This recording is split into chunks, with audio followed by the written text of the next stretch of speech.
प्यारे बच्चों, आप सभी का स्वागत है। आज की कक्षा में हम सर्वनाम तथा उसके भेदों का ज्ञान प्राप्त करेंगे। लेकिन बच्चों, सर्वनाम पर जाने से पहले आपको संज्ञा का ज्ञान होना अति आवश्यक है, क्योंकि जो विषय आज आप पढ़ने जा रहे हैं वो संज्ञा के स्थान पर ही इस्तेमाल होता है। तो बेटा, संज्ञा क्या होती है? किसी व्यक्ति, वस्तु, स्थान और भाव के नाम को संज्ञा कहते हैं, जैसे राम, ताजमहल, गंगा आदि। और अब हम आते हैं अपने आज के विषय पर, सर्वनाम।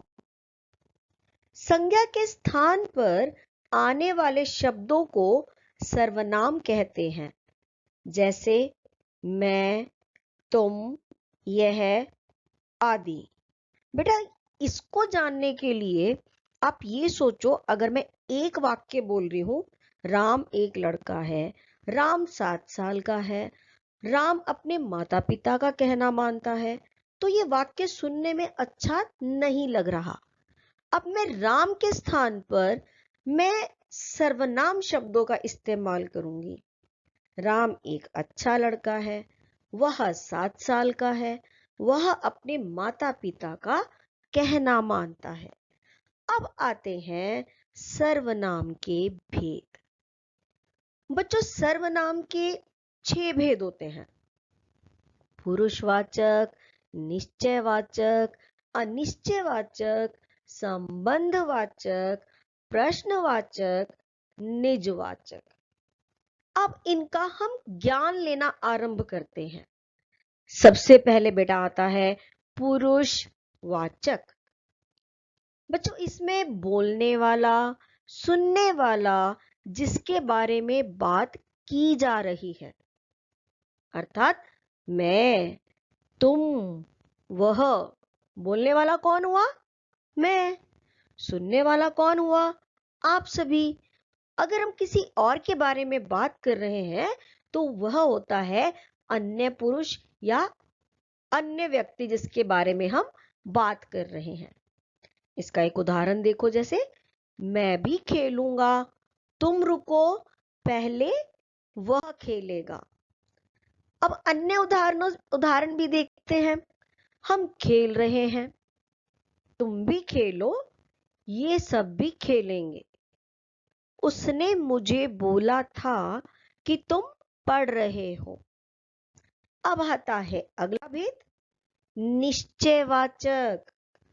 जैसा कि नाम से ही पता चल रहा है कि कोई निश्चित व्यक्ति या किसी भी वस्तु या स्थान के बारे में हमें पता चल रहा है, यानी आप बिल्कुल पक्का आपको पता है। जैसे वह मेरा मित्र है, मैंने उसे बुलाया था। अन्य उदाहरण देखेंगे बेटा, यह मेरी गाड़ी है, वह राम की घड़ी है। अर्थात हमें बिल्कुल पक्का पता है कि ये चीजों जो है वो किससे संबंध रखती हैं। आगे देखिए, अनिश्चयवाचक। अब देखो, मिलते जुलते हैं निश्चय, अनिश्चय।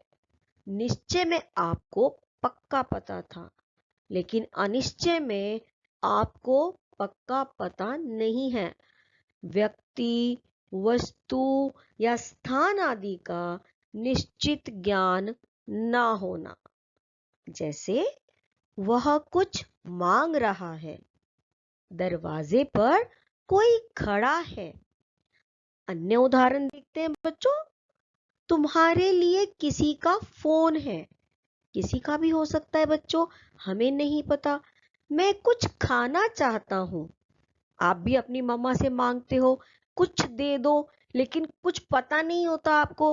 आप सिर्फ यही बोलते हो कि कुछ खाना चाहता हूं, यानी आपको पक्का नहीं पता कि आप क्या चाहते हैं।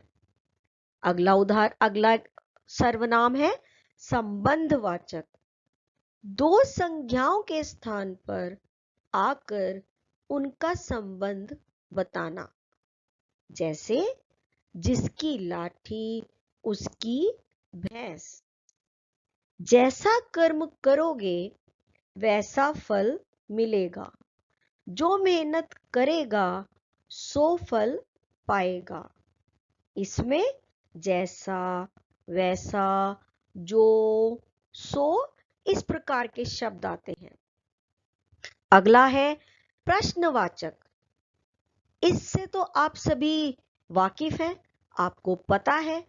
कुछ जानने या पूछने के लिए जिन शब्दों का आप प्रयोग करते हो उन्हें प्रश्नवाचक सर्वनाम कहते हैं। जैसे वह किसे बुला रहा है, बाहर कौन है। अन्य उदाहरण देखें। क्या तुम मेरी मदद करोगे? क्या तुमने अपना कार्य समाप्त कर लिया? इसमें आपको प्रश्नवाचक चिन्ह लगाना अनिवार्य है।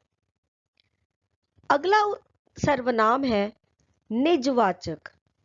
काम करने वाला अपने लिए प्रयोग करता है। जैसे मैं अपना काम स्वयं करता हूं। तुम्हें अपने आप खाना बनाना चाहिए। मैं अपनी गाड़ी से आ जाऊंगा। आपने ये सर्वनाम के भेदों का ज्ञान प्राप्त किया। हमने सीखे पुरुषवाचक, निश्चयवाचक, अनिश्चयवाचक, संबंधवाचक, प्रश्नवाचक और निजवाचक। आप सर्वनाम से संबंधित एक गृह कार्य करेंगे। आप समाचार पत्र या कोई भी कहानी की पुस्तक लेंगे, उसमें से सर्वनाम शब्द छांटेंगे और उनके भेद लिखेंगे कि वे किस वर्ग के अंदर आते हैं। घर पर रहें, सुरक्षित रहें। धन्यवाद।